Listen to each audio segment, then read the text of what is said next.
আজকে আমাদের সঙ্গে উপস্থিত আছেন গণমাধ্যম ব্যক্তিত্ব ডাক্তার আব্দুল তুষার, আপনাকে স্বাগত জানাচ্ছি। আমাদের সঙ্গে আছেন সিনিয়র সাংবাদিক এম এ আজিজ। আজিজ ভাই, আপনাকে স্বাগত জানাচ্ছি।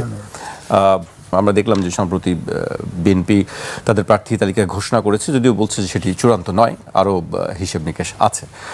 আমি আলোচনায় যাওয়ার আগে আজকে গণমাধ্যমের একটি খবর দিয়ে শুরু করতে চাই। একটি গণমাধ্যমের সংবাদের কয়েকটি অংশ আমি উল্লেখ করতে চাই। বিএনপি এবং এনসিপির বিভিন্ন সূত্র থেকে জানা গেছে, ত্রয়োদশ জাতীয় সংসদ নির্বাচনে বিএনপির সঙ্গে ঢাকায় 4টি আসন সহ অন্তত 20 আসনে সমঝোতা করতে চায় এনসিপি। এছাড়া বিএনপি ক্ষমতায় গেলে মন্ত্রিসভায়ও হিস্সা চায় এনসিপি। বিএনপির একটি সূত্র থেকে জানা গেছে, কেবল আসন সমঝোতা নয়, এনসিপির নেতারা নিজেদের ভবিষ্যতের নিরাপত্তার বিষয়ে একটা নিশ্চয়তা চান। তারা বিএনপি ক্ষমতায় গেলে এনসিপি থেকে 3 জনকে মন্ত্রী করার কথাও আনুষ্ঠানিকভাবে আলোচনায় তুলেছেন। বিএনপির দিক থেকে স্পষ্ট করে এখনও কিছু জানানো হয়নি, তবে বিএনপি চায় না এনসিপি জামায়াতের সঙ্গে কোনো নির্বাচনী জোটে বা সমঝোতায় যাক। আমি তুষার ভাইকে দিয়ে শুরু করতে চাই। এনসিপি তো একটি আবদারকারী দল হিসেবে নিজেকে প্রতিষ্ঠিত করেছে। ওরা যখন যেটা মনে চায় আবদার করে, এবং আবদারের যারা বয়োজ্যেষ্ঠ তারা বেশ সাড়া দেন। আমাদের সরকার, প্রধান উপদেষ্টা থেকে শুরু করে আমরা দেখতে পাচ্ছি এখন একটি বৃহত্তম রাজনৈতিক দল বিএনপিও তাদের আবদারে সাড়া দিচ্ছে। কিন্তু আবদারগুলি যৌক্তিক কিনা এটা বিবেচনা করতে হবে, এবং এই ধরনের আবদারের ফলে আসলে আমরা তাদের রাজনীতিটাকে নষ্ট করে দিচ্ছে কিনা এটাও চিন্তা করতে হবে। প্রথম বিষয় হচ্ছে, মানুষ জোট কেন করে? জোট করে মূলত সুবিধা নেওয়ার জন্য। বৃহৎ দলের সঙ্গে ক্ষুদ্র দলগুলি যুক্ত হয়ে তাদের যে বড় ভোট এবং মার্কা, এই দুইটাকেই নিয়ে নেওয়ার চেষ্টা। এর মধ্যে আরেকটি বিষয় আমি জগতে, মানে জোট আর সমঝোতার মধ্যে আসলে জোট আর সমঝোতার মধ্যে কোনো পার্থক্য নাই। জোট মানেই সমঝোতা, কেননা দলগুলি তো আর নিজের নীতি আদর্শ বিসর্জন দিয়ে জোটের মধ্যে ঢুকে না। প্রত্যেকের আলাদা আলাদা জোট থাকে, আলাদা আলাদা ম্যানিফেস্টো থাকে, আলাদা আলাদা তাদের নীতিমালা থাকে। তারা মূলত একটা বৃহৎ স্বার্থে, ক্ষুদ্র স্বার্থ জলাঞ্জলি দিয়ে এক হয়েছেন এইসব কথা বলেন। আসলে তারা ক্ষুদ্র স্বার্থে বৃহৎ স্বার্থ জলাঞ্জলি দেন। দলের নীতিমালা এবং আদর্শ হচ্ছে বৃহৎ স্বার্থ। ওই নীতিমালা এবং আদর্শ দিয়ে দল তৈরি হয়েছে। দলের কর্মীরা এটার জন্য পরিশ্রম করেছে, যারা তাদেরকে চাঁদা দেন তারা চাঁদা দিয়েছেন। সেই নীতিমালা এবং আদর্শকে বাদ দিয়ে তারা কেবলমাত্র আসন পাওয়ার জন্য, ভোট ভাগাভাগি করার জন্য, মার্কা ভাগাভাগি করার জন্য তারা এই সমঝোতা বলেন আর জোট বলেন এটা করেন। এছাড়া তার কোনো কারণ নাই। কেননা নিজেরা যদি জিততেই পারতেন তাহলে কি জোটে আসতেন? দুইটা বৃহৎ বৃহৎ দলের মধ্যে আপনারা কখনো জোট হতে দেখেছেন? না। সবসময় একটা বৃহৎ দলের সঙ্গে কিছু ক্ষুদ্র দল, আন্ডা বাচ্চা, তারা এসে দল করে, জোট করে, এবং জোট করে তারা কি করে? তারা দর কষাকষি করে। আমাদের দলে আছেন বর্ষিয়ান রাজনৈতিক নেতা কলিমুদ্দিন শরাফি বা হাসানুদ্দিন আরাবি বলে আসে, তারা ওখান থেকে ভোট নেয় একটা, এবং ভোট নেয় প্রথমে, তারপরে আসন নেয়, তারপর আসন পাওয়ার পরে গিয়া বলে আমাদের এই জোটকে টিকিয়ে রাখতে হলে একজন মন্ত্রী দিতেই হবে, তখন মন্ত্রী নেয়।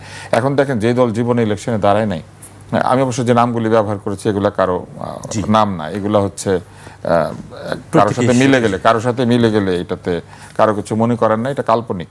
তো ধরেন এই যে তারা বলছে যে তারা 20টা আসন চায়, মানে সংবাদে এসেছে, আমরা জানি না সত্য কিনা, কেননা আমরা সংবাদে এটাও দেখেছি যে তারা 300 আসনে প্রার্থী দেবেন, এটাও বলেছেন। ফলে কোন কথা সত্য, কোন কথা অর্ধসত্য আর কোনটা মিথ্যা এটা বোঝার কোনো উপায় নেই। কিন্তু ধরে নিলাম আমরা এটা একটা সত্য রিপোর্ট। যদি তাই হয়, 20টি আসন তারা চেয়েছেন, কিসের ভিত্তিতে? তারা কি এককভাবে নির্বাচন করলে 2টা আসন জিতবেন?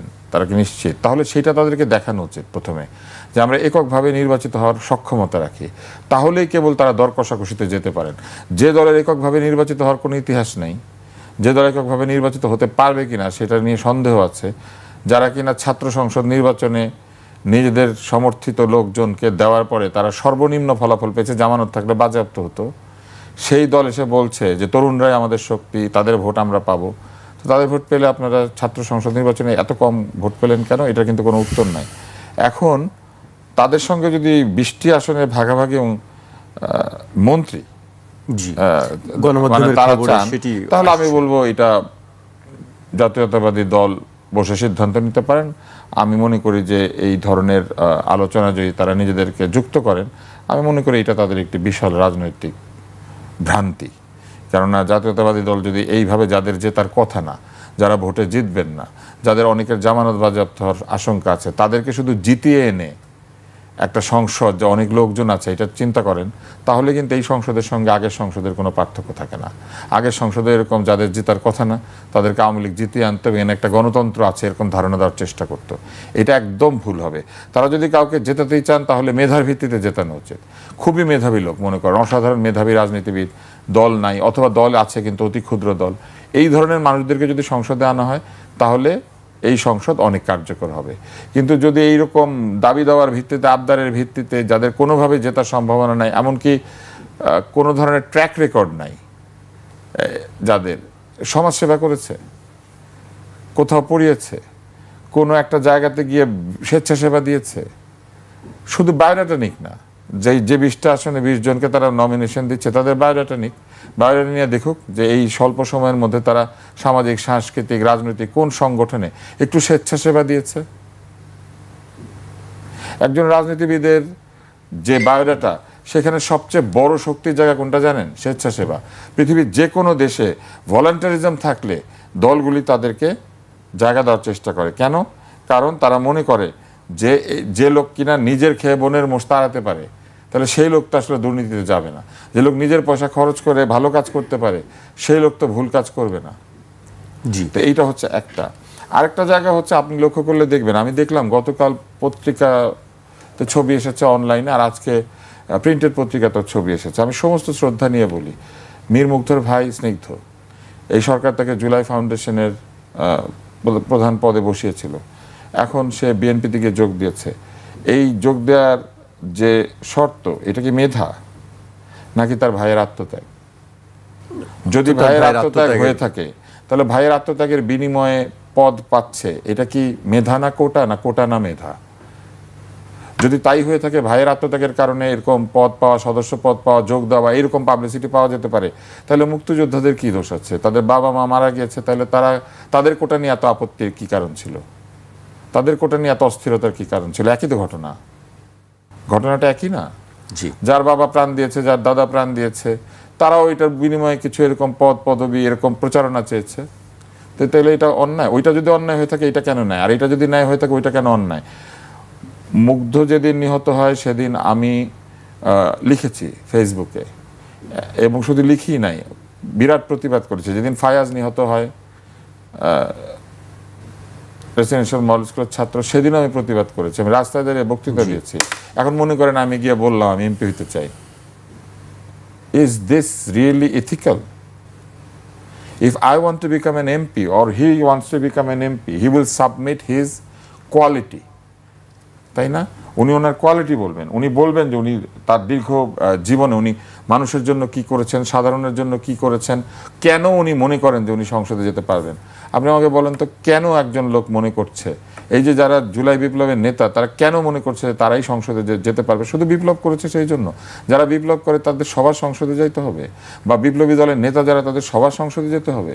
এটা কি ক্ষমতায় যাওয়ার আন্দোলন ছিল, নাকি এটা ছিল সাধারণ তাদের বয়সী ছেলে মেয়েদের জন্য একটি মেধাভিত্তিক সমাজ তৈরি করার প্রক্রিয়া? তারা নিজেদের দলেও কি মেধাভিত্তিতে তাদের জায়গাগুলি দিয়েছে? তাদের দলে তারাই শুধু মেধাবী, যে 15-20 জন নেতা আছেন, আর মেধাবীরা নাই? তারা কি নিজের দলে মেধার ভিত্তিতে নিজের দল সাজিয়েছে? মেধা না কোটা, মেধা না কোটা, না কোটা না মেধা বলা হলো, আমি তো দেখছি সবখানে কোটা আছে। একটা আছে আন্দোলন কোটা, একটা আছে ভাই বোন কোটা, একটা আছে মিছিল মিটিং কোটা, যেখানে আপনি হয়তো কিছুই করেন না, মিছিলের সময় দাঁড়িয়ে গিয়েছেন। আরেকটা আছে ইন্টারনেট কোটা, জীবনে কোনোদিন আন্দোলনই করে না, ইন্টারনেটে বিভিন্ন বিষয় নিয়ে আলোচনা করেছে।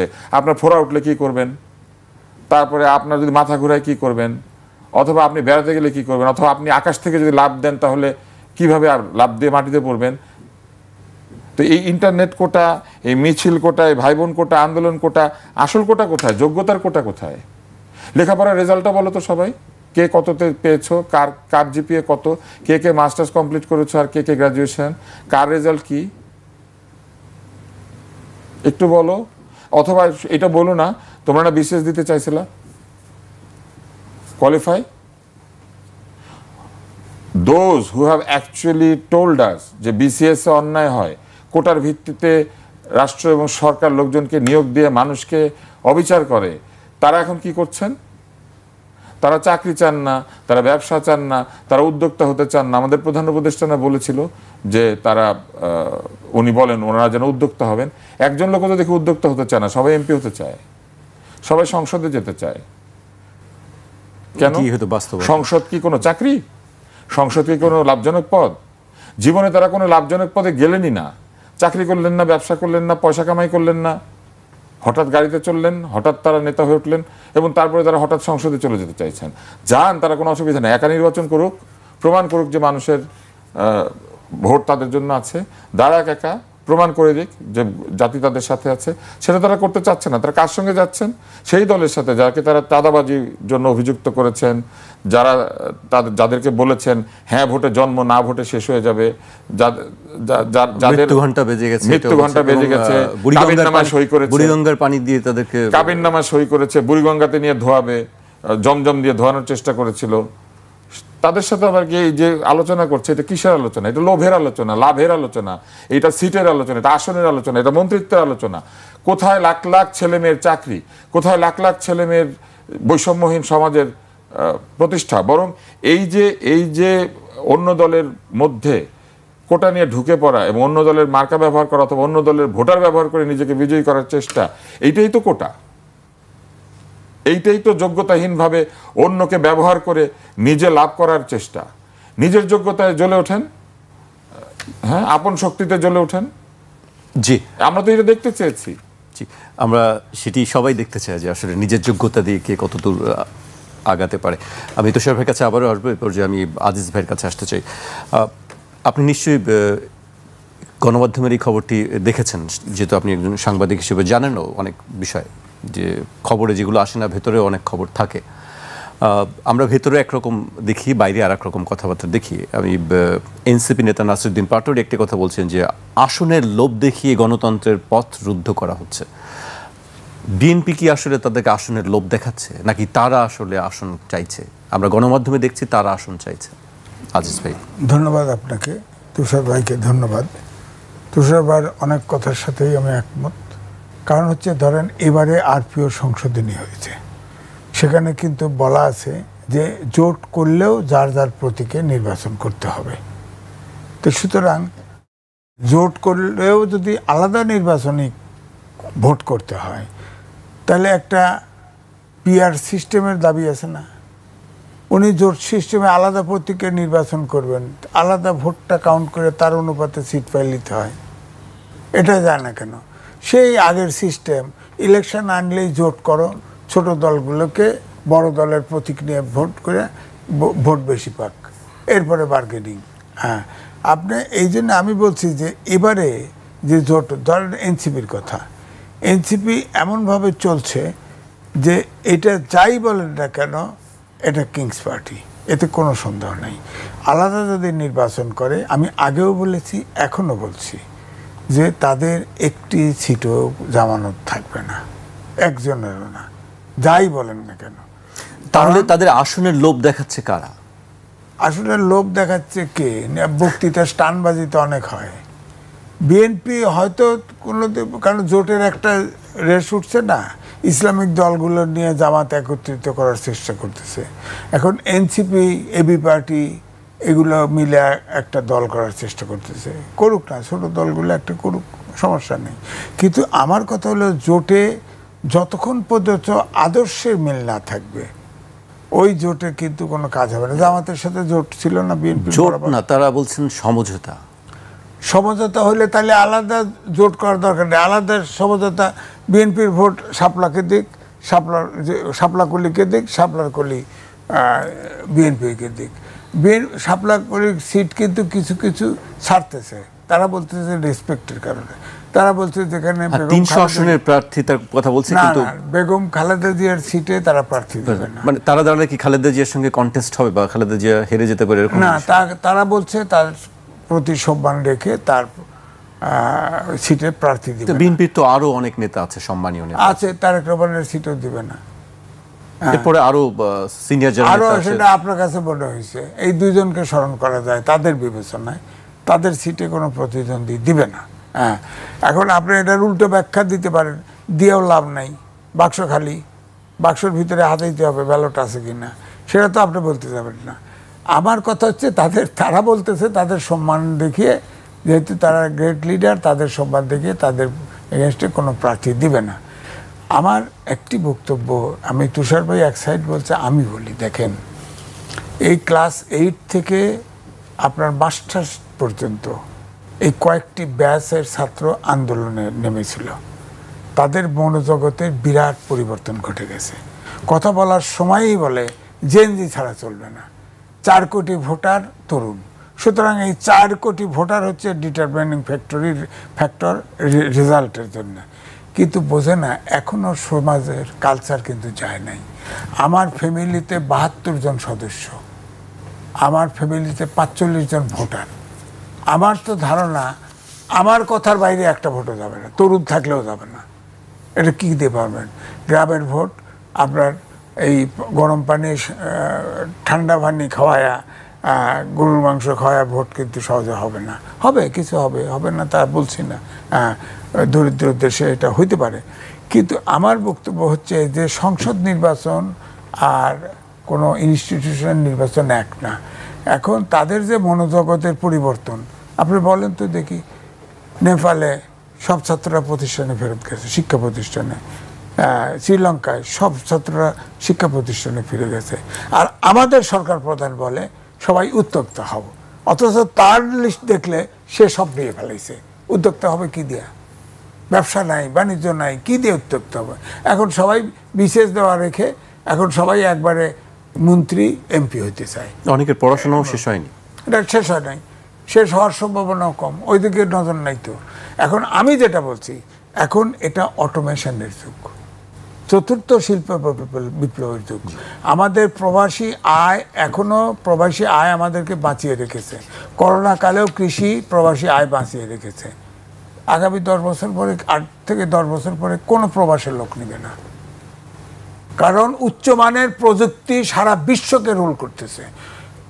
আপনার রোবট অপারেশন করে, আপনার রোবটের পিছনের লোকটা দরকার। কোথায়? শিক্ষা প্রতিষ্ঠান কোথায় হচ্ছে বলেন? 11টা সংস্কার কমিশন করছে, শিক্ষা প্রতিষ্ঠানের খবর নাই। আমি রিপোর্ট লিখেছি সমকালে বড় করে, সেখানে 51 না 52টা আছে পাবলিক ইউনিভার্সিটি, তারপরে 100 একটু বেশি আছে প্রাইভেট ইউনিভার্সিটি।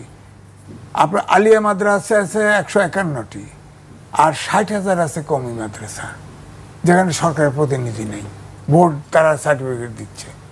এবং এই ছাত্ররা মার্ক পায় এসে ভর্তি হচ্ছে ঢাকা ইউনিভার্সিটি, সব ইউনিভার্সিটিতে। আপনি বলেন তো দেখি, এই যে 8 থেকে ইংরেজি মিডিয়াম, তার আবার বাংলা মিডিয়াম, এই করে 8 থেকে 12 প্রকার জাতি তৈরি করতেছি, মাস্টার্স ডিগ্রি পড়তে দেই, মাস্টার ডিগ্রি, যার ফলে আমরা কোনো জাতীয় ইস্যুতে একমত হতে পারি না। এবং চতুর্থ বিপ্লবের জন্যে, শিল্প বিপ্লবের যে যুগে, যে এই যে বিজ্ঞানের যুগে বিজ্ঞানের পিছনের লোকটা দরকার, সেটা নাই। আমার নিজস্ব এক্সপিরিয়েন্স বলি, এই সিম্পল ইয়াতে গেছি, থাইল্যান্ডে গেছি, সামিটের হসপিটাল, নামও বলছি, এটা কিন্তু খুব বড় হসপিটাল না, 4 তলা বিল্ডিং, ওয়ার্ল্ড রেটিংয়ে কিন্তু 5 তারা ওখানে লেখা আছে ওয়ার্ল্ড রেটিংয়ে। ওখানে একটা রোবট 4 তলা পরিষ্কার, এবং ওই রোবট চলবে ওইভাবেই বিল্ডিং করা হয়েছে। একটা রোবট সারা বিল্ডিং পরিষ্কার করতেছে, পরিচ্ছন্ন। ওখানে 50টা কর্মী লাগতো, বাংলাদেশি 50টা যাইতো, এখন একটাও নেই। আমি সৌদি আরবে ওমরা করতে গেছি, আমি তো দেখি এমনকি এই যে মায়ানমার, নেপাল, শ্রীলঙ্কা, ইন্ডিয়ান, এরা মেশিনের উপরে বসে বসে কাজ করতেছে। আর আমাদের লোকরা ওই ডান্ডালা ইয়ে আছে না, বেলসা আছে না, নামাজের ওয়াক্ত শুরু হওয়া আর ওয়াক্ত শেষ হওয়ার সময় এরকম পকেট, 4টে পকেট নিয়ে দাঁড়ায় আছে। ওখানে তার কয় না মারা ভিক্ষা দাও, পকেটে গুঁজে দিয়ে দিচ্ছে। তো এই জন্য বলছি, আগামী 10 বছরের জন্য প্রস্তুতি একমাত্র বিজ্ঞান শিক্ষা হবে। সেইখানে আমি বলবো যে তুষার ভাই ডাক্তার, উনি কি রোবটের পেছনে প্রোগ্রাম দিতে পারবে? মাফ করে দিতে হবে। সুতরাং আপনার প্রযুক্তি এখন, রোবট, আইওটি, ডেটা সায়েন্স, এইসব প্রযুক্তির পিছনের লোক দরকার যদি এই দেশকে টিকে রাখতে হয়। 18 কোটি 19 কোটির দেশ মানব সম্পদ তৈরি না করলে, আসলে মানব সম্পদ না হলে এই সম্পদ ধ্বংস হয়ে গেছে। আজিজ ভাই, আপনার কাছে আবারও আসবো। আমি তুষার ভাইয়ের কাছে আসতে চাই। তুষার ভাই, মনোনয়ন নিয়ে আমরা দেখছি এক ধরনের উচ্ছ্বাসও দেখছি এবং খুব হতাশার যে বিষয়ও দেখছি, এবং আমরা দেখেছি যে মনোনয়ন নিয়ে যে ক্ষোভগুলো, অসন্তোষগুলো হচ্ছে তার পরিপ্রেক্ষিতে স্থগিত করা হয়েছে, এবং আরও একাধিক জায়গায় কিন্তু আমরা দেখেছি যে অনেক জায়গায় দেখেছি আওয়ামী লীগের সঙ্গে সংশ্লিষ্ট ছিল ফ্যাসিবাদ দোষদের সঙ্গে, এবং তারাও নির্বাচনের মধ্যে ঢুকে পড়ছে। এই বিষয়ে আসলে আপনার কাছে কি মনে হয়? আওয়ামী লীগ তো তার পেটের মধ্যে বহু মানুষকে গুপ্ত করে রেখেছিল। আওয়ামী লীগকে আমার ক্যাঙ্গারু মনে হয় এখন। ক্যাঙ্গারুর ঝোলার মধ্যে বাচ্চা থাকে দেখবেন পেটে। আওয়ামী লীগ তো তার পেটের মধ্যে প্রচুর ক্যাঙ্গারুর মতো লোকজন রেখেছিল। এখন তারা যদি বের এসে বলে যে আমরা ক্যাঙ্গারুর বাচ্চা না, আমরা সিংহের বাচ্চা, হাতির বাচ্চা, হতে পারে, এবং সেরকম অনেক বের হয়ে এসেছে, আপনারা দেখতে পাচ্ছেন না চারপাশে। তো অতএব আওয়ামী লীগের সঙ্গে ছিল কি ছিল না এইটা বিবেচনায় যদি তারা নেন বা না নেন এটা তাদের ইচ্ছা। আমি হলে দেখতাম শুধু মেধা, আর কিছু দেখতাম না।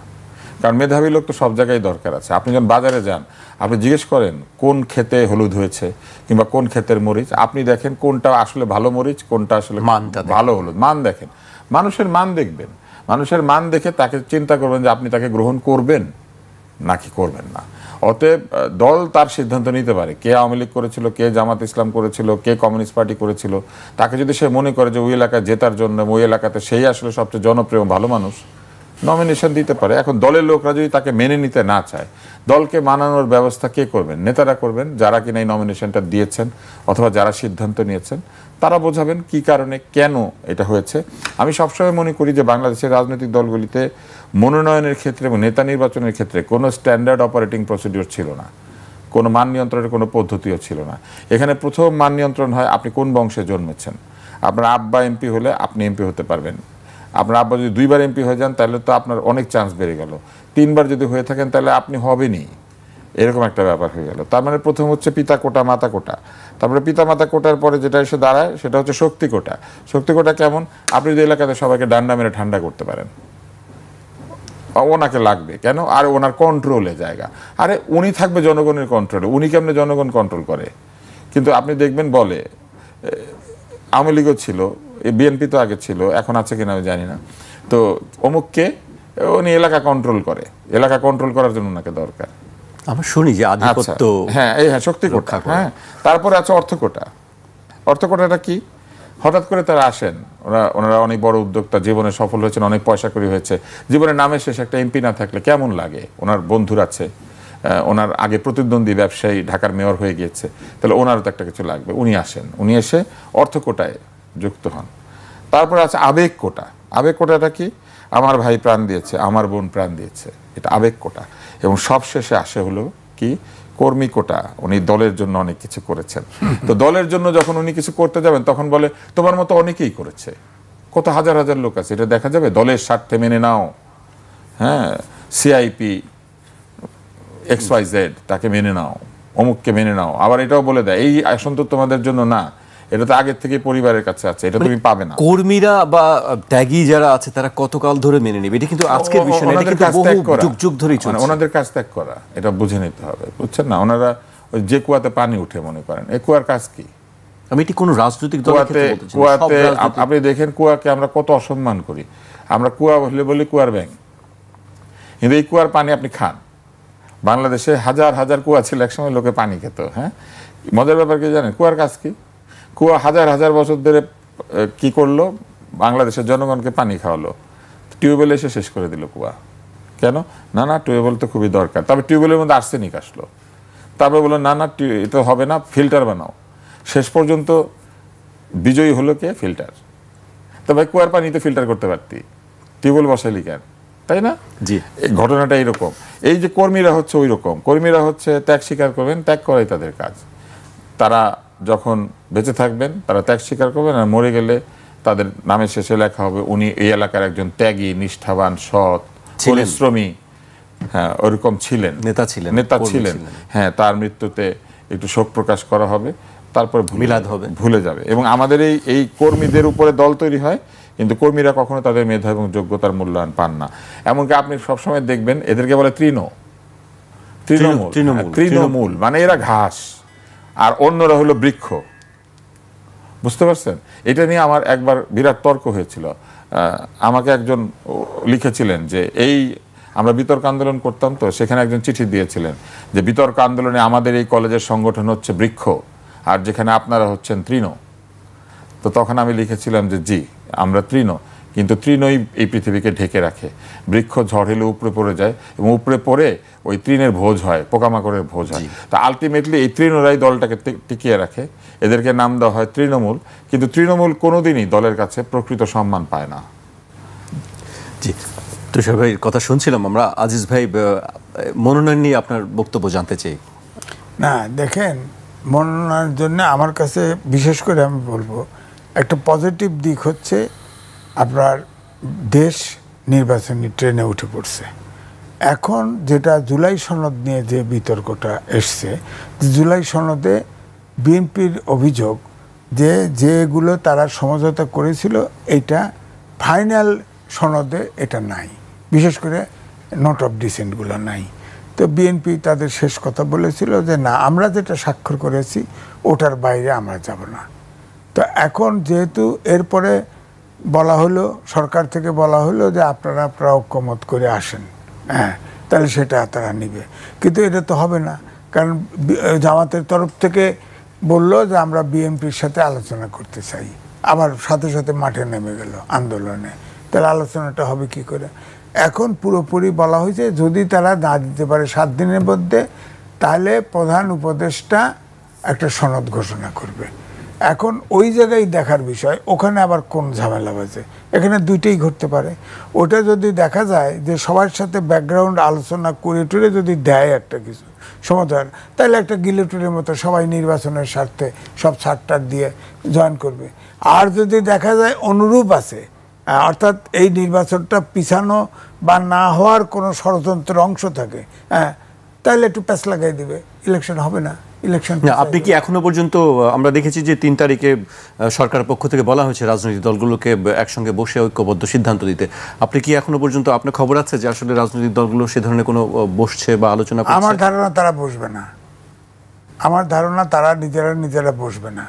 সুতরাং তাদেরকে এখন যেটা ঐক্যমত কমিশনের মেয়াদ চলে গেছে, সুতরাং এখন প্রধান উপদেষ্টা তাদের সাথে বসতে পারে এক। আর তারা যদি বসে তাহলে তারাও এখন আমার ধারণা বিশেষ করে বিএনপি বলবে যে আমি যেটা স্বাক্ষর করছি এটা দেন। আর এখন শর্ত আসবে যে নোট অফ ডিসেন্টের কী হবে। সনদে তো সবটা যাওয়ার কথা ছিল, ওটা উল্লেখ থাকবে, কথা ছিল বলে নাকি এরকম যে নোট অফ ডিসেন্ট এটা নির্বাচনী ইশতেহারে যাবে আর সনদ আলাদা হবে। আর সনদ নিয়ে তো আরও ঘাপলা আছে। ধরেন বলা আছে জুলাই সনদ নয়, প্রধান উপদেষ্টা আদেশ দিবে, সেই আদেশে কোনো ভোট হবে। তা আমার বক্তব্য হচ্ছে এই আদেশটা তো অবৈধ, কারণ সংবিধান জীবিত। আপনার প্রেসিডেন্ট, প্রধান উপদেষ্টা, সরকার প্রধান কেউ আদেশ অর্ডিন্যান্স জারি করতে পারবে না যেটা সংবিধানের সাথে সাংঘর্ষিক, করতে পারবে না। তো এই জুলাই সনদ তো একবার চ্যালেঞ্জ হবে। তাহলে জুলাই সনদের কী আছে? এগুলো হবে না, এটা সংবিধানের সাথে সাংঘর্ষিক অনেক অংশ আছে, এগুলো তো চ্যালেঞ্জই হবে। কারণ আপনি তো কোনোভাবেই ঐক্যমত কমিশন দিয়া আপনি আন্ডারস্ট্যান্ডিংয়ে পৌঁছাতে পারেন, কিন্তু সনদের আপনি বলছে না যে এই জুলাই সনদ যদি 270 দিনের মধ্যে সংসদ পাস না করে, যেটা সংসদ হবে, তাহলে অটোমেটিক পাস করবে। এটা তো পৃথিবীতে এই প্রথম শুনলাম। এগুলো তো চ্যালেঞ্জ হবে, নিশ্চিন্তে চ্যালেঞ্জ হবে। চ্যালেঞ্জ হলে কি হবে? সবটা অবৈধ হয়ে যাবে। তুষার ভাইয়ের কাছে আমার জানতে চাওয়া ছিল আসলে সব রাজনৈতিক দল কি শর্ত পূরণ করে নিবন্ধন পেয়েছে কিনা। আমি তার আগে একটি বক্তব্য আজকে উল্লেখ করতে চাই। আজকে আলোচিত ডেস্টিনি গ্রুপের ব্যবস্থাপনা পরিচালক মোহাম্মদ রফিকুল আমিনের বাংলাদেশ আম জনগণ পার্টিকে নিবন্ধন দেওয়ার সিদ্ধান্ত প্রসঙ্গে গণ অধিকার পরিষদ নেতা রাশেদ খান বলেছেন, ডেস্টিনি প্রায় 42 লাখ গ্রাহকের অর্থ আত্মসাৎ করে, সেই দলও দেখলাম নিবন্ধন পেল। এই দল কিভাবে নিবন্ধন পেল? 24-এর গণঅভ্যুত্থানের আগে আমরা এই দলকে কখনোই রাজপথে দেখি নাই। হঠাৎ করে জেল থেকে বের হলো, দল গঠন করলো, কমিটি দিল, বাসাবাড়িকে অফিস হিসেবে দেখিয়ে দিল, তারা নিবন্ধন পেল। কিন্তু তারেক রহমান, যাকে আপনারা সবাই চেনেন, রাজপথে সবসময় সংগ্রাম করেছেন, তার দলকে নিবন্ধন দেওয়া হয়নি। আরও বেশ কিছু কথা বলেছেন, আমি সামান্য একটু অংশ উল্লেখ করেছি। এই নিবন্ধনের ক্ষেত্রে আসলে কি সব রাজনৈতিক দল কি সব শর্ত পূরণ করেই নিবন্ধন পায়, নাকি আসলে অন্য কোনো হিসাব নিকাশ কাজ করে এখানে? যদি কমন সেন্স দিয়ে বিচার করেন তাহলে এটা বোঝা খুব একটা কঠিন না যে এত অল্প সময়ের মধ্যে একটি রাজনৈতিক দলের পক্ষে যে শর্ত পূরণ করা দরকার সেটা পূরণ করা সম্ভব না, যেখানে এই দলের প্রধান জেলখানায় ছিলেন। এই আগস্ট মাসের পরে তিনি জেলখানা থেকে বের হয়ে এসেছেন। তারপর হচ্ছে তার ট্র্যাক রেকর্ড। ডেস্টিনি নামে একটি প্রতিষ্ঠান তৈরি করে তিনি ডেস্টিনি পত্রিকা, তারপরে ডেস্টিনি নানান ধরনের ট্রাভেলিং এজেন্সি সহ নানান ধরনের কোম্পানি তৈরি করেছিলেন। উনি মূলত মাল্টি লেভেল মার্কেটিংয়ের নামে মানুষের কাছ থেকে টাকা সংগ্রহ করতেন, 1 হাত থেকে 2 হাত, 2 হাত থেকে 4 হাত, যেটাকে পঞ্জি স্কিম বলে। পৃথিবীতে যে কোনো অর্থনৈতিক স্ক্যাম বা কেলেঙ্কারির যদি আপনি বই পড়েন তাহলে দেখবেন প্রতিটি বইতে এই পঞ্জি স্কিমের কথা আছে। তো মূলত উনি এটা করতেন এমএলএ। উনি পঞ্জি স্কিমটা কীভাবে করতেন, কিছু প্রোডাক্ট এর মধ্যে ঢুকিয়ে দিয়েছিলেন, কালো জিরার তেল, কালো জিরার মালিশ, কালো জিরার অমুক, কালো জিরার তমুক, নাইজেলা নাম দিয়ে এরকম কিছু বিক্রি করতেন। নানান ধরনের প্রোডাক্ট বিক্রি করতেন যেগুলো চীন থেকে অতি সস্তায় আনা যায় এবং সেগুলো এখানে বিক্রি করতেন। পাশাপাশি তিনি আরেকটা কাজ করেছিলেন, তিনি গাছ বিক্রি করতেন। পালোনিয়া নামে এক গাছ নিয়ে এসে তিনি সেই গাছ মানুষকে বলতেন যে এটা দিয়ে নাকি দারুণ আসবাবপত্র হয় এবং গাছ বিক্রি করতেন। এই গাছ কিনলে আপনি একসময় গাছ বিক্রি থেকে অর্থ পাবেন এবং এই গাছ আবার ওনারাই কিনে নেবেন এবং 3 গুণ অর্থ পাবেন একটা নির্দিষ্ট সময়ের পরে। আমি দুঃখের সঙ্গে জানাতে চাই, আমার একজন চাচা উনি পালোনিয়া গাছ তো কিনলেন, আমাকেও অনেক চেষ্টা করেছিলেন, আমাকে অনেকে বোঝাতেন, আমি বুঝতাম না। এখন এই গাছ পরে খুঁজে পাওয়া যায় না, বুঝলেন। একই গাছ 5 জনের কাছে বিক্রি করতো, শেয়ালের মুরগি দেখানোর মতো, যে শিয়াল পণ্ডিত কুমিরকে কুমিরের বাচ্চা দেখাতো সেই রকম আর কি। তো এই ভদ্রলোক যার ট্র্যাক রেকর্ড এইরকম, তিনি চোখের পলকে দল তৈরি করে দারুণ ঝলকে উনি পেয়ে গেলেন নিবন্ধন এবং তার দল, যে দলের অধিকাংশ নেতাকর্মীকে আপনি চিনবেন না। আর এই তারেক দীর্ঘ সময় ধরে তিলে তিলে তার একটি দল তৈরি করেছে। যে দলটা সে তৈরি করেছে কিভাবে, সে দলের অর্থ সংকুলনের জন্য সে কটন বাড, এই যে পান মশলা, এই ধরনের নানান জিনিসপত্র, টিস্যুর বাক্স, এইগুলি বাসে বাসে বিক্রি করত। তারপরে সেইখান থেকে টাকা সংগ্রহ করে সে রাস্তায় বসে দই বিক্রি করেছে। সেইখান থেকে টাকা সংগ্রহ করে তারা এবং তার বন্ধুরা একসময় মধু বিক্রি করা, আম বিক্রি করা, এইগুলি করেছে এবং একেবারে রুজির পয়সা দিয়ে একটি ছেলে দল করার চেষ্টা করছে। পৃথিবীর বহু দেশে আঞ্চলিক দল আছে, আপনি দেখবেন ভারতে গেলে, আমেরিকাতে গেলে আঞ্চলিক দল আছে, আঞ্চলিক জোট আছে, অঞ্চলেই তারা ইলেকশন করে। তারেকের মতো একটি দল তো একটা অঞ্চলের দলও হইতে পারে, শুধু ঢাকায় রাজনীতি করে মনে করেন। এই নির্বাচন কমিশনের যে আরপিও, সেই আরপিও যেটা করেছে, কোনো অঞ্চলে কোনো দল থাকতে দিবে না, কোনো স্বতন্ত্র ব্যক্তি থাকতে দিবে না, সব লোককে গিয়ে বৃহৎ দলের নমিনেশনের জন্য হাত পাততে হবে। এবং বৃহৎ দলের নমিনেশন যারা দেন, আমরা আওয়ামী লীগকে দেখেছি কোটি কোটি টাকার নমিনেশন বাণিজ্য করেছে। ইউনিয়ন পরিষদের মেম্বারের পদও বিক্রি হয়েছে, স্বাধীনতা চিকিৎসক পরিষদের সাধারণ পদগুলি বিক্রি হয়েছে, তাদের সমস্ত অঙ্গ সংগঠনের পদ বিক্রি হয়েছে। আমি চট্টগ্রামে গিয়েছিলাম, এক ব্যক্তি আমাকে র্যাডিসন হোটেলের নিচে জড়িয়ে ধরে ফেলে বললেন, আপনি এখানে এসেছেন, পদ চাচ্ছেন? তখন আমি তাকে বললাম না তো। এবং তিনি আমাকে ওইখানে অর্থ সেধেছিলেন যে আমি যদি অর্থ নিয়ে গিয়ে উপরে যারা অর্থ সংগ্রহ করছেন তাদেরকে দিয়ে তার জন্য একটা পদ নিয়ে দিতে পারি, তাহলে উনি যার পর নাই কৃতজ্ঞ হবেন। আমি এতই অবাক হয়েছিলাম, কারণ আমি আসলে গিয়েছিলাম বিতর্কের কাজে। স্টেডিয়ামে খাওয়া পাওয়া যায়, র্যাডিসনের উল্টা দিকে স্টেডিয়াম, আপনি জানেন নিশ্চয়ই। এবং উনি আমাকে কত অঙ্কের অর্থ সেধেছিলেন জানেন? 20 লক্ষ টাকা। এবং আমি তখন এটা দেখে এত অবাক হয়েছিলাম যে পদ বিক্রি হয় রাজনৈতিক দলে। তো এই পদ বিক্রির সুবিধা তারা করে দিয়েছেন, নমিনেশন বিক্রির সুবিধা না। তারে কি কারণে নিবন্ধন পাবে না, এইটা তো তাদেরকে জবাব দিতে হবে। তারেকের কোন কাগজে অসুবিধা আছে? অন্য দল তো কাগজে অসুবিধা থাকলে তাদেরকে জানানো হয়েছে যে এই কাগজে অসুবিধা আছে, ঠিক করে নিয়ে আসেন, আপত্তি দেওয়া হয়েছে। তারেকে কি সেগুলো দেওয়া হয়েছিল আমরা জানি না। এবং যদি এই ডেস্টিনি, এমএলএম, এই পলোনিয়া গাছ যদি পেতে পারে, এখনো তো পলোনিয়া গাছ উনি বুঝাই দেন নাই। আমার চাচা এখনো পলোনিয়া গাছ বুঝে পায় না। উনি যদি, এই ভদ্রলোক যদি দল করেন, ওনার আগে উচিত এই পলোনিয়া বৃক্ষের নামে যে টাকা পয়সাগুলি নিয়েছিলেন, এই টাকাগুলি ফেরত দেওয়া। আমার চাচার মতো অসংখ্য লোক আছে এই পলোনিয়া গাছ কিনেছিল, উনি আগে পলোনিয়া গাছের টাকা ফেরত দিক। ঋণ খেলাপি হওয়া মানে খালি ব্যাংকের টাকা নিয়ে শোধ না করা মানেই কি আপনি ঋণ খেলাপি? মানুষের পকেট থেকে টাকা নিয়েছেন গাছের নামে, তেলের নামে, আন্ডা বাচ্চা বিক্রি করার নামে, সেইগুলো শোধ না করা ঋণ খেলাপ না? সেগুলো জনগণের কাছে ঋণ খেলাপ করা। এবং এই নির্বাচন কমিশনকে এই ধরনের নিবন্ধন তারা কেন দিয়েছেন? এই জবাব কিভাবে চাইতে পারবে লোকে? জবাব চাওয়ার উপায় কি? এবং এগুলা করে তারা নিজেদেরকে বিতর্কিত করেছেন।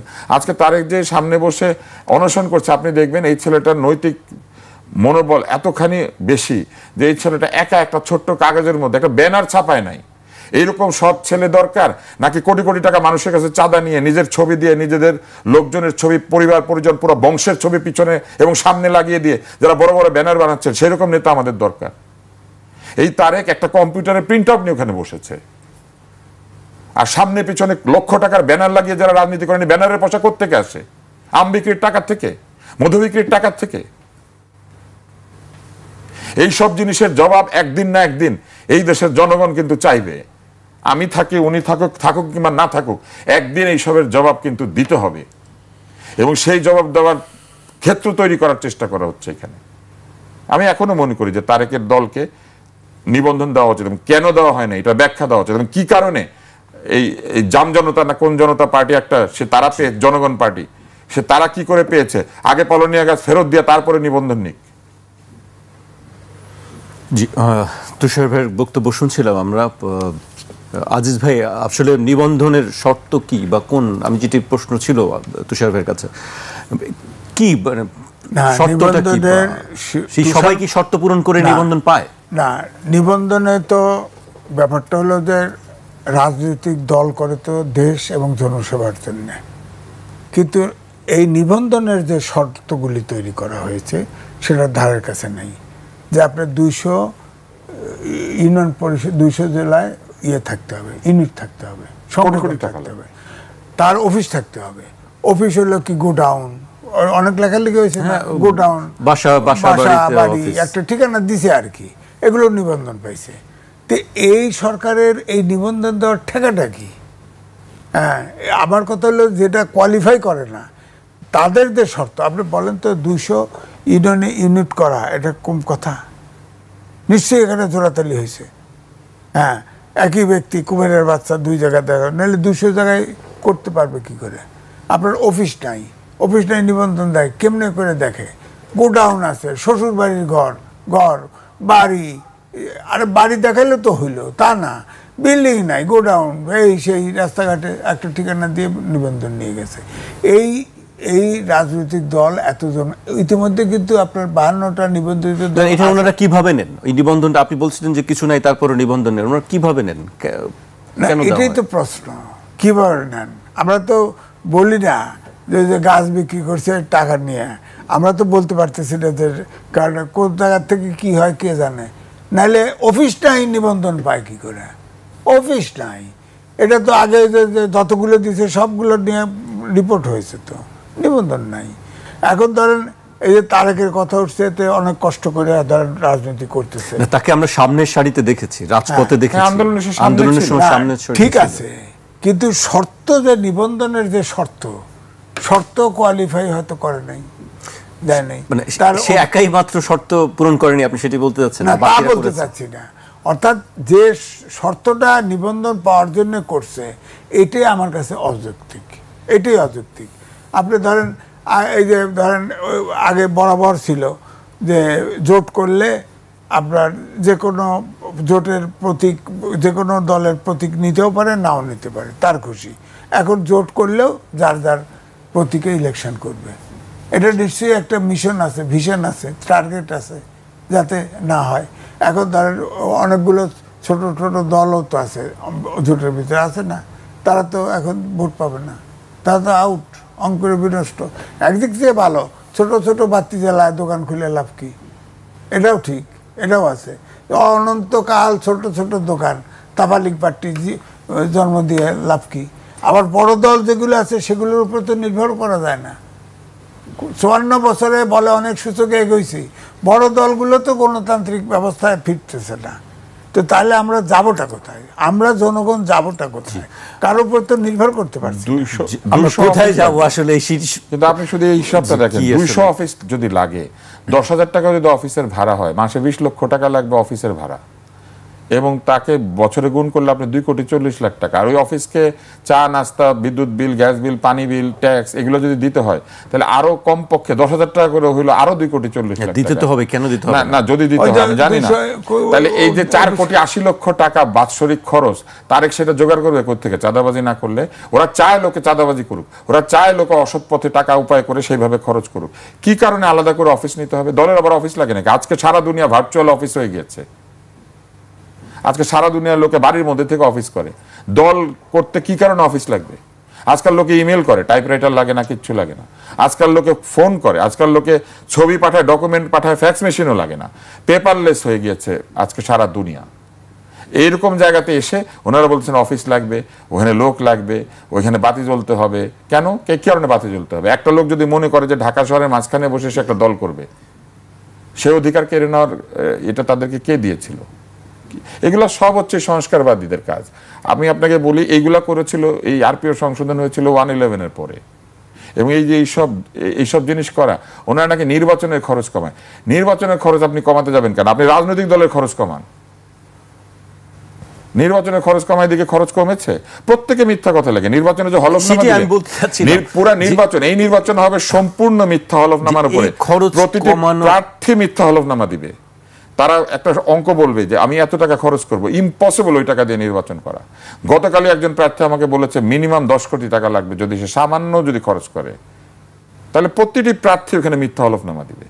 এই মিথ্যা কথা বলে সবাইকে এমপি হওয়ার জন্য তারা বাধ্য করছেন। কিসের? খরচ ওপেন করে দেন, প্রতিটা খরচ অডিট হবে, ট্যাক্স দিতে হবে, খরচ করলে ট্যাক্স দিবে, নিয়ম করে দেন। ওইটাতে তারা রাজি না।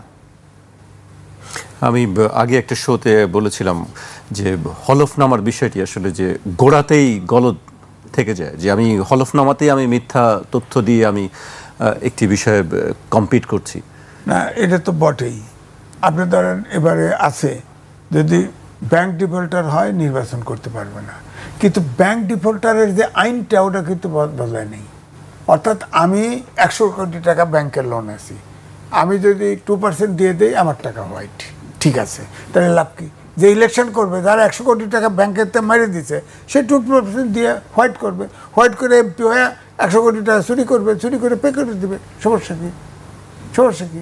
সুতরাং আইন করার সময় তো খেয়াল করতে হবে, ব্যাংক ডিফল্টার যে সে 1 টাকা হলেও ইলেকশন করতে পারবে না, বাস শেষ, ফিনিশ। এত তো দরকার নেই। আপনি টাকা হোয়াইট করার বিধান বন্ধ করেন। ব্যাংকের টাকা নিছেন আপনার ব্যবসা করতে আপনি ফেল করছেন, আপনাকে আবার হোয়াইট করে 2% দিয়ে অমুক দিয়ে হোয়াইট করার বিধান রাখবো কেন? আপনি ধরেন একটা নির্বাচনে আপনি এবারে কমপক্ষে আমার ধারণা 10 কোটি টাকার নিচে কোনো সিটে নির্বাচন হবে না। হ্যাঁ, আপনি 20 লাখ টাকা খরচ রাখছেন, কি 50 লাখ টাকা, 50,000 টাকা দিয়ে সব আসনে 10 কোটি টাকা খরচ হবে? বেশি হতে পারে। কোনো আসনে 50 কোটি টাকা খরচ হবে। কি আছেন আপনি? কি আছে? তাহলে আমি যে বেঁধে দিচ্ছি একটা খরচ হবে আরেকটা। এই জন্যই করতেছি যে বেঁধে দেওয়ার এটার তো অর্থ হচ্ছে না, অর্থ হচ্ছে না। যে লোকটি নির্বাচন করতেছে তার খরচ মনিটর করেন, তার ব্যাংক হিসাব নেন, জেনুইন করে ব্যাংকে তলব করেন, তার আপনাকে প্রয়োজনে দুদক লাগাই দেন। প্রত্যেকটা প্রার্থী হলে তাকে দুদক লাগাই দেন, আগে শর্টকাট একটা জরিপ করে তাকে রিপোর্ট দিয়ে দিক, প্রতিবেদন দিয়ে দিক। নাহলে 50 কোটি টাকা খরচ করবে কী করে? 10 কোটি টাকা খরচ করবে, ফকির নিয়ে আসে ইলেকশনে দ্বারা 10 কোটি টাকা কই পায়? এটা ধরেন তাকে যে ডোনেশন দেয়, সে যদি ডোনেশন, যেমন আমেরিকাতে ডোনেশন দেয়, সিস্টেম আছে, নিতে পারে, কিন্তু যে ডোনেশন দেয় তার তো ট্যাক্স দিতে হবে।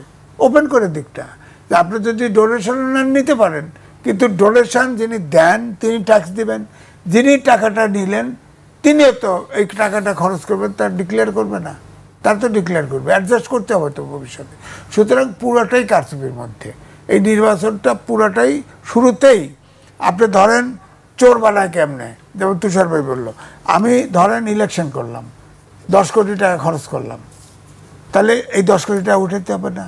চুরি করব, চুরি করলে আবার নেক্সট আবার ইলেকশন করব, তখন মুদ্রাস্ফীতি ঘটে এটার দাম 15 কোটি হয়ে যাবে না? তাই 15 কোটি টাকা আমার অ্যাডভান্স চুরি জোগাড় করে রাখতে হবে। ওই 10 কোটি উঠাবো আর 15 কোটি, তার 25 কোটি টাকা চোর হয়ে গেলাম।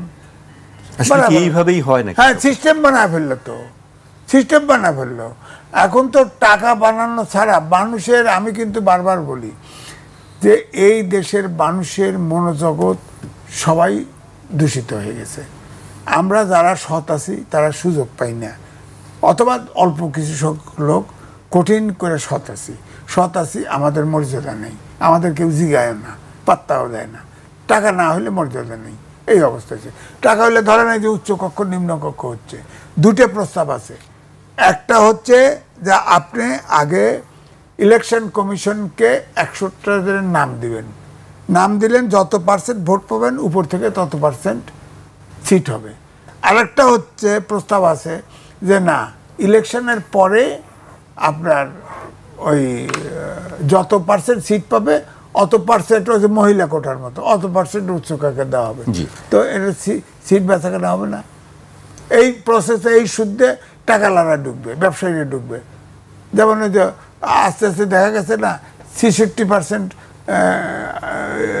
শেখ হাসিনাকে সংসদে ব্যবসায়ী ঢুকে গেছিল, সব টাকা আল্লাহ। কিন্তু টাকালারা এখন বিপদে পড়ছে কেন বেশি করে? কারণ তারা টাকাও কামাইতে চাইছে, আবার সরকারেও অংশগ্রহণ করতেছে, মন্ত্রী মিনিস্টার হইতে চাইছে। এই যে হলো সমস্যা।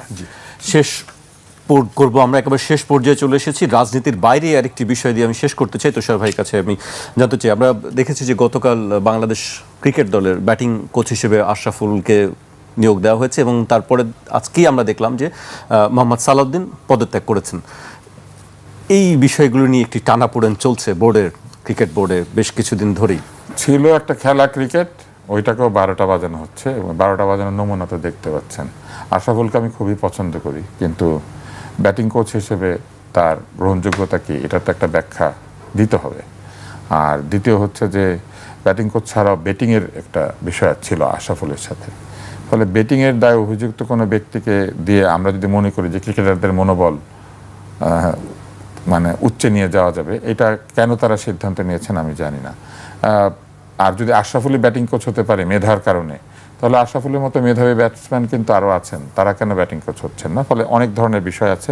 হয়তো তবে এটা ঠিক, আশরাফুল কিছু কোচিংয়ের করেছেন, ডিগ্রি কয়েকটা লেভেল তিনি পার করেছেন, এটা ঠিক। আশরাফুলকে আমি খুবই স্নেহ করি। প্রথম যখন সে সেঞ্চুরি করেছিল শ্রীলঙ্কায়, সর্বকনিষ্ঠ সেঞ্চুরিয়ান, আমি তখন শুভেচ্ছা অনুষ্ঠান করি, আমি তার বাসায় গিয়েছিলাম তার সাক্ষাৎকার নিতে, তার মা এবং তার সাক্ষাৎকার নিয়েছিলাম। সেদিন সে বলেছিল সে হেঁটে হেঁটে বাসাবো থেকে কোচিং করতে আসে, কোচিংয়ের মাঠে বহুদূর আসে সে। তো সেই পরিশ্রমের মূল্য যদি এটা হয়ে থাকে আমার কিছু বলার নাই, কিন্তু আমি মনে করি ক্রিকেট বোর্ডকে এই কাজগুলি ব্যাখ্যা দেওয়া উচিত এবং ব্যাখ্যা দিলে হয়তো এই জটিলতা হতো না। কিন্তু আরেকটি বিষয় আমি একটু ঠিক করে দিই, টাকাটা হোয়াইট হয় না। এই যে যারা ঋণ খেলাপি হচ্ছেন তারা একটা নির্দিষ্ট পার্সেন্ট টাকা দিয়ে দিলে ঋণটা পুনঃনবায়ন করে দেয়, তফসিলীকরণ করে দেয়, মানে রিস্কেজুলিং করে। এবং রিস্কেজুলিং করে সেটাকে আরেকটা নতুনভাবে কিস্তি করে দিয়ে এইটাকে রেগুলারাইজ করে দেয়, দিলে তারা নির্বাচনে অংশ নিতে পারে। নির্বাচনে জিতে যাওয়ার পরে তারা আবার মনে করেন ঋণ শোধ করে না, আবার ইলেকশনের আগে আবার একটা কিছু ব্যবস্থা করে, এইভাবেই কিন্তু চলছে। মূল বিষয় হচ্ছে যে টাকাটা ওখানে ব্যবহৃত হয় নির্বাচনে, এই টাকাটার উৎস কোনোদিন আমরা জানতে পারি না। এই টাকাটা কোত্থেকে আসে, কোথায় চলে যায় আমরা জানি না। এবং আমরা দেখি যে এই পুরো নির্বাচনী পদ্ধতির মধ্যে এই টাকা যে খরচ করতে পারবে তাকেই জিতিয়ে আনার জায়গাটা তৈরি হয়েছে। আজকে তারেকের কথায় যেহেতু এই প্রসঙ্গটা উঠেছে, আজকে মনে করেন আমাদের এইখানে যারা আমরা 3 জন আছি, আমাদের সকল যোগ্যতা থাকলেও আমাদের টাকা নাই, আমাদের শক্তি নাই, আমাদের বাপ মা কোনোদিন এমপি হন নাই। এইসব কারণে আমরা মানে উঠে চিন্তাও করতে পারবো। হ্যাঁ, পারতাম যদি আমাদের বয়স এখন জেনজিদের বয়সে হতো, আমরা যদি রাস্তায় দাঁড়াতে পারতাম এবং আমরা যদি মনে করেন সুপ্ত গুপ্ত হয়ে কোথাও লুকিয়ে থেকে এখন বের হয়ে আসতে পারতাম, আমরা কিন্তু এখন ইলেকশন করে ফেলতে পারতাম। এবং আমাদের এই বড় দলগুলি আমাদের কথাবার্তাকে অনেক গুরুত্ব দিত, আমাদেরকে মন্ত্রিত্ব পদসাধ্য।